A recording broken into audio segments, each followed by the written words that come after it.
ओडिशा प्राकृतिक चिकित्सा एवं समन्वित सुस्थता सम्मेलन 2026 अनुष्ठित हो जाइछि।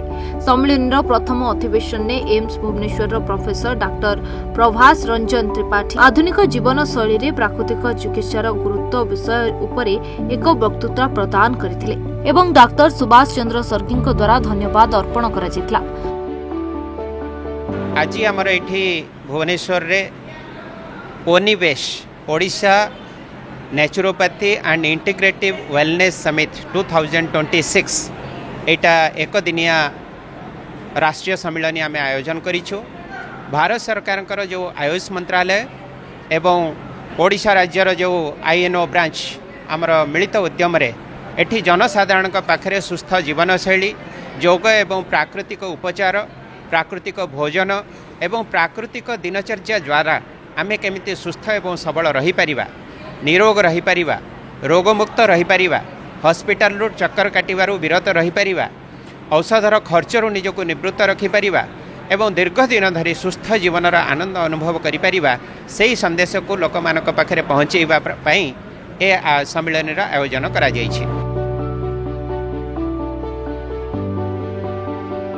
अपराह्न अधिवेशन में डाक्टर अशोक कुमार महापात्र प्राकृतिक स्वास्थ्य पाई प्राकृतिक चिकित्सा खाद्य एवं प्रकृतिर उपचार विषय उपरे एक विशेष वक्तृता प्रदान करथिले। एहा सहित डाक्टर सत्यव्रत मीना केतन तांकर अभिज्ञता बांटिथिले। परवर्ती अधिवेशन गुड़िकरे डायबिटीज परिचालन रे प्राकृतिक चिकित्सार भूमिका द्वारा मूल्यवान अंतर्दृष्टि प्रदान करजैथिला।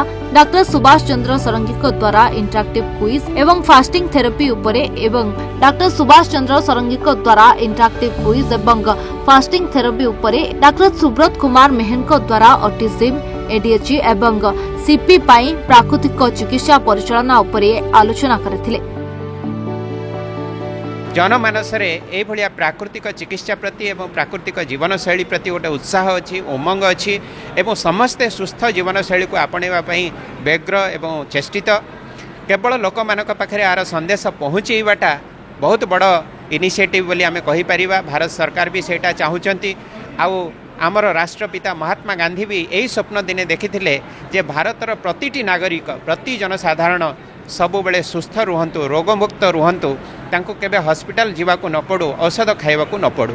एथिरे आमे योग एवं प्राकृतिक जीवनशैली प्राकृतिक भोजन एवं आमर प्रतिदिनर दिनचर्या कौन रहिबो, सकाळ उठी राति सोइबा पर्यंत आमे कौन कौन कार्यकलाप करिबा, योग करिबा, फिजिकल एक्टिविटी करिबा, आमर muscle movement hub, adequate sleep बा पर्याप्त परिमाण रे निद आमको हब, शांति रे निद्रा नहीं परिबा एवं सुषम भोजन खाई परिबा।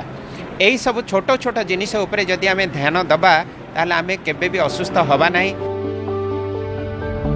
कार्यक्रम समय रे योग एवं प्राकृतिक चिकित्सा क्षेत्र रे उल्लेखनीय अवदान रखिथिबा विशेषज्ञ एवं जिला स्तरीय प्रोमोटर मानकु सम्मानित करा जायथिला।